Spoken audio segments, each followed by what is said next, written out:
Bonjour à tous, nous sommes aujourd'hui à la version généalogie pas à pas numéro 13 et aujourd'hui nous allons voir comment construire un arbre sur le logiciel Eredis. Le logiciel Eredis est un des logiciels les plus connus, il en existe d'autres mais le principe reste le même.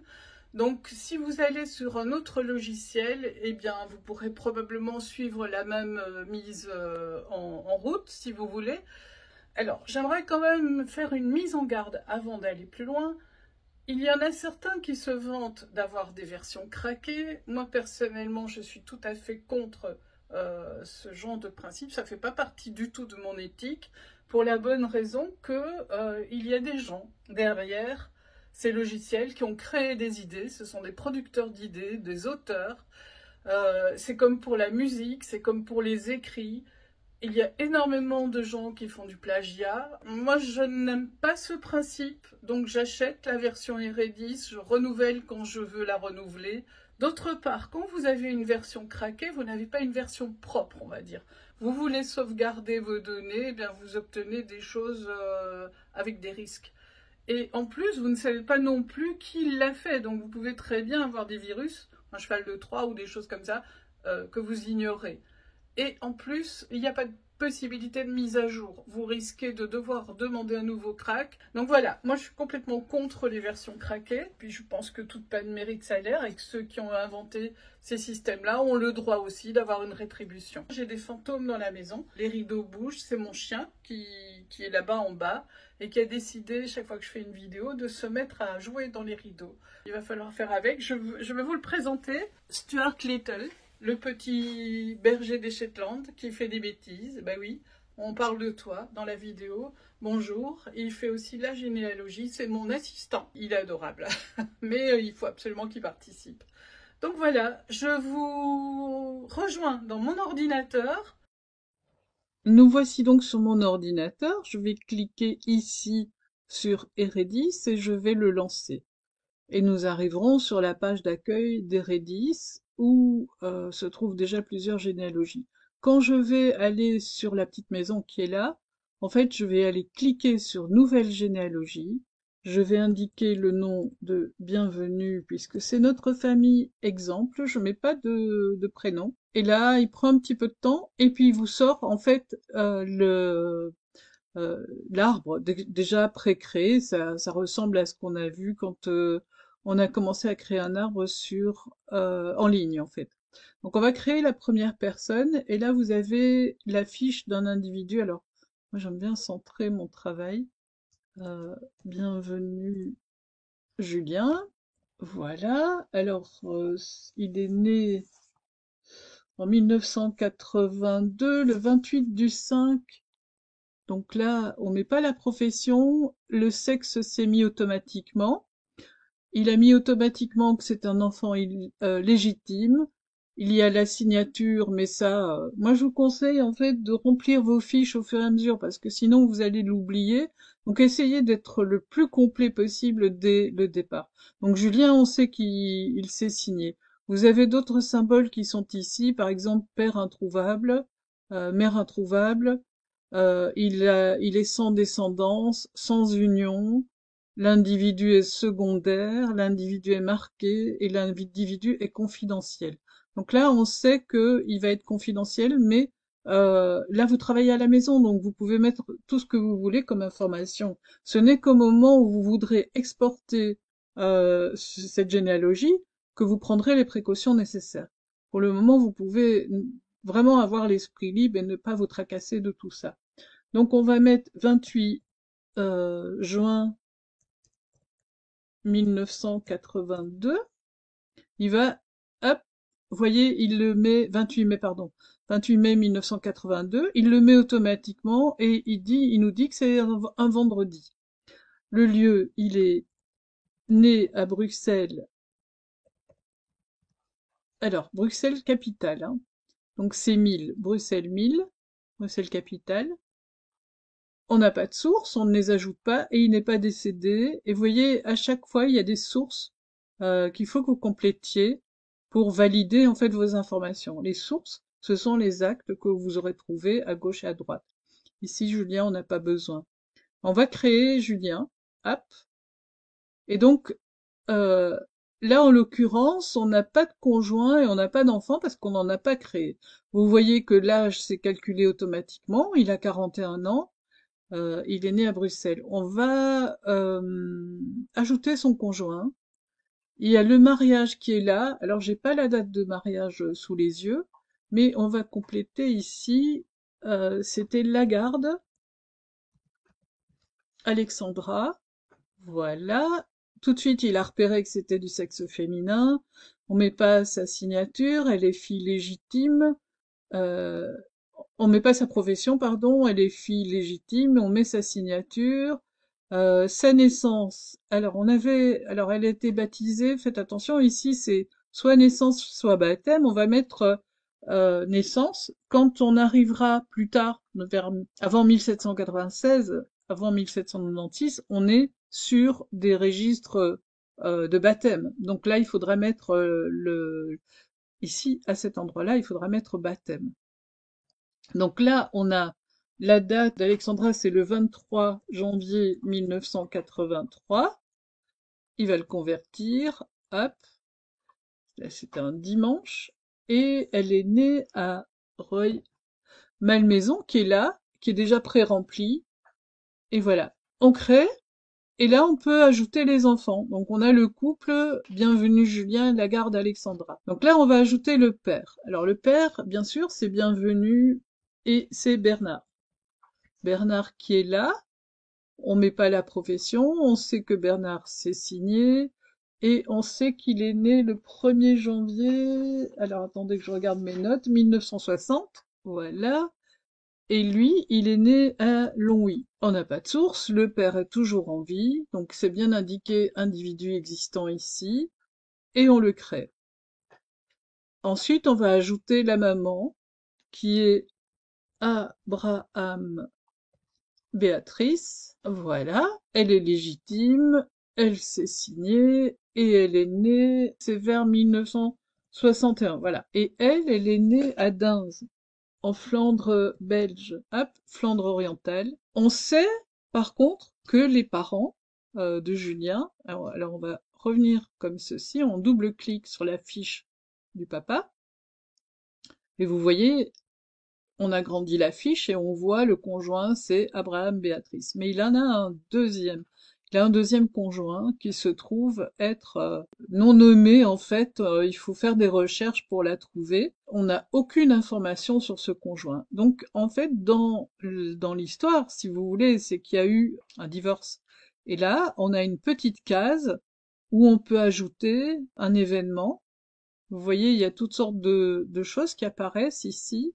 Dans ces événements, on va trouver l'endroit où on peut installer un divorce et mettre la date de ce divorce. Vous avez plein de petites cases en dessous, la baptême, etc., etc., décès et inhumation. Vous pouvez encore ajouter d'autres types d'événements. Donc on sait qu'en fait, on a un frère et une sœur à ajouter à Julien, mais qu'il a eu un remariage et qu'il a encore 2 autres enfants. Donc en réalité, le père bienvenu, Bernard, il a 5 enfants qui vont apparaître ici.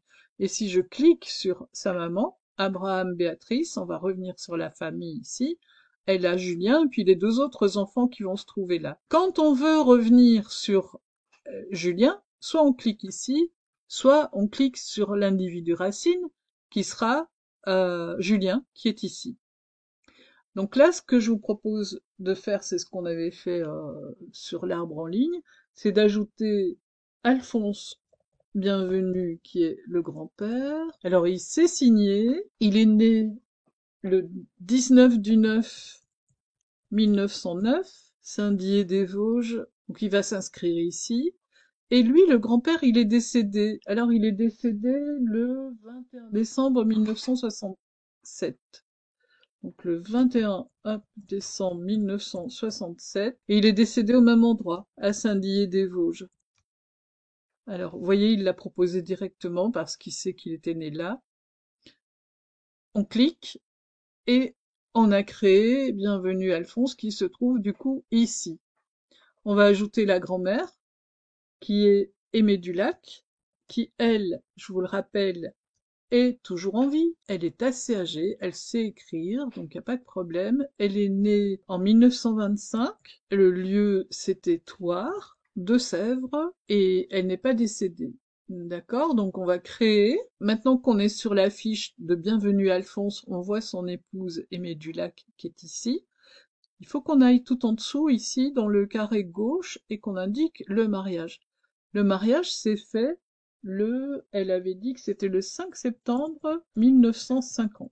Mamie avait dit ça, et elle avait dit que c'était un vendredi. Alors, c'est un mardi. Donc, la date est peut-être pas tout à fait juste. Donc, je vais pouvoir noter, attention,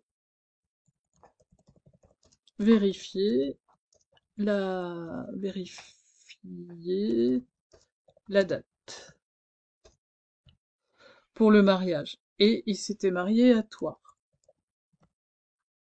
Voilà. Donc j'ai mis une petite note ici, hein. Thouars dans les Deux-Sèvres, c'est devenu la Nouvelle-Aquitaine. Et donc, âge, pour lui, il avait 40 ans. Et pour elle, elle avait 25 ans. Donc on va revenir sur la famille ici. Et on est bien, bienvenue Bernard, qui est le fils, en fait, de Bienvenue Alphonse et d'Aimée Dulac. Maintenant, on va retourner sur l'arbre ici, parce que je voudrais compléter les parents Abraham. On a Abraham Joseph Louis, hop, on sait qu'il s'est signé, on ne sait pas quand il est né, pas du tout, on sait qu'il est décédé en 2008, donc c'est très incomplet, hein. On sait que c'était à Dinze, ça c'est sûr. Donc il nous reste encore à ajouter la grand-mère. Vous voyez que la case ici est vide. La grand-mère de Julien, qui est ici. Donc la maman de la maman, qui est Abraham Béatrice. Elle s'appelle Meunier Annelise, parce qu'il pense que ça s'écrit comme ça. Il est probable que comme elle est d'origine néerlandophone, ça s'écrive plutôt Annelise comme ça, et si ça tombe, il n'y a pas de E, donc ça peut s'écrire comme ça. Donc c'est à vérifier cette chose-là. On va l'écrire en français, et comme ça, on a déjà cette référence-là. Donc c'est une enfant légitime, on le suppose, elle sait signer, la grand-mère elle est pas si âgée que ça, et par contre là, on ne connaît que la date de décès sans précision, elle est décédée en 2015. Le lieu, on ne le sait pas. Il ne reste plus qu'à créer cette grand-mère-là. Voilà. Donc, si on revient, on va revenir tout de suite sur la racine de l'arbre ici. Donc, on est là sur Julien. Il y a une chose que je voudrais vous ajouter, que vous trouvez exactement sur les arbres en ligne et dans tous les logiciels. Vous pouvez ajouter un média, c'est-à-dire que vous pouvez ajouter, soit depuis votre disque, soit depuis le dictionnaire, une photo. Il y a d'autres fonctions intéressantes qui sont ici en haut.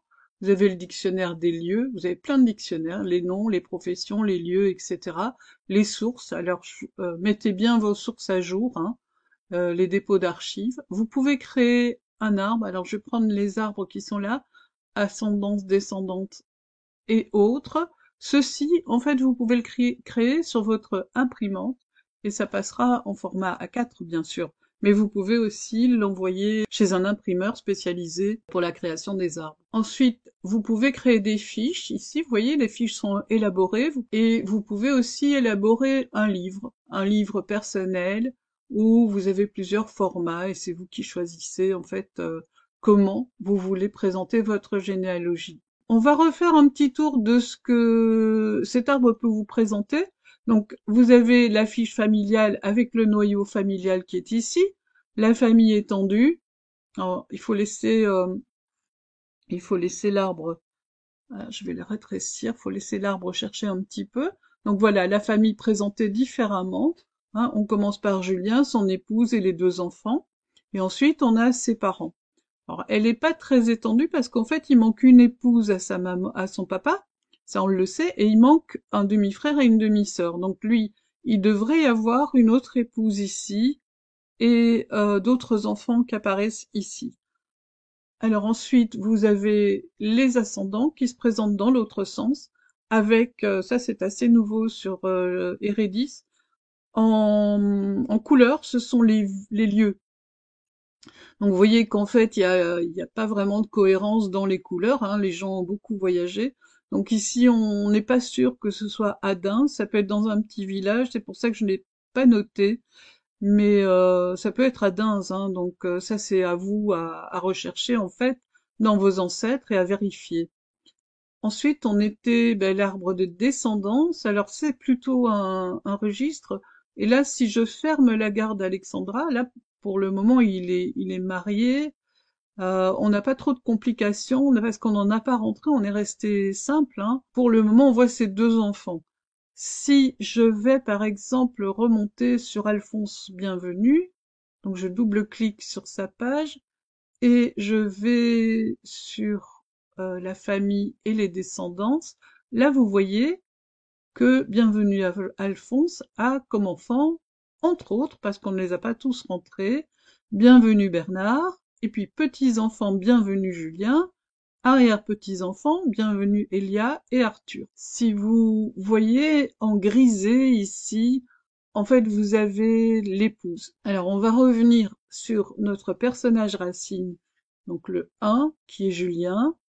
On va partir ici. Alors, je vous remontre pas la saisie parce que ça, vous la connaissez maintenant. L'histoire, elle est ici. Donc, on a, voilà, la répartition historique. Donc, si on agrandit, on voit qu'on est entre la France et la Belgique, avec Thouars, ici, en Deux-Sèvres. Ici, c'est Rueil-Malmaison, c'est pour son épouse, l'épouse de Julien. Longwy, qui est à la frontière franco-belgo-luxembourgeoise. Et Saint-Dié-des-Vosges, qui est le bassin probablement d'origine de la famille Bienvenue. À moins qu'elle ait bougé, hein, c'est possible aussi, ça on ne le sait pas encore. Et enfin, Julien, lui, il habite à Bruxelles, où il a ses enfants, et sa maman, elle est ici, à Dins. Vous voyez, vous avez encore un tableau qui se trouve ici aussi, c'est un peu plus détaillé. Ça c'est pour les migrations, en fait. Si on part sur la biographie, eh bien on a la même chose qui apparaît. Vous avez plusieurs pages qui vous indiquent toutes sortes de choses. Et vous avez toujours le tableau ici à droite qui vous permet de vous repérer où vous êtes. Dans la lignée Sosa ici aussi.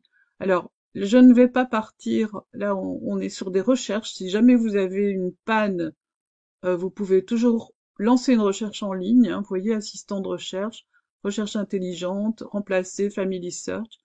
Et puis enfin, vous avez les graphiques qui peuvent se présenter sous plusieurs formes, soit complet, alors je vais rétrécir l'écran, voilà, soit complet, où vous avez bienvenue au centre, les parents paternels au-dessus, les parents maternels en dessous, et là, c'est un arbre à 3 générations, donc il n'est pas très élaboré. Vous pouvez le mettre en 3/4, en à peu près un demi, etc. Et vous pouvez lui mettre des couleurs aussi. Aujourd'hui, moi, je me contente de vous présenter le logiciel avec notre famille fictive. Et puis, je pense que vous avez déjà pas mal de boulot et c'est intéressant de voir les choses différemment. J'espère que ce tuto vous a plu. Partagez-le, likez. Merci de me suivre, merci de suivre cette chaîne et de la faire progresser. Abonnez-vous aussi, puis si vous voulez savoir quand est-ce qu'il y a des nouvelles publications, vous cliquez sur la petite cloche. Et là, je vous dis à bientôt, bye bye!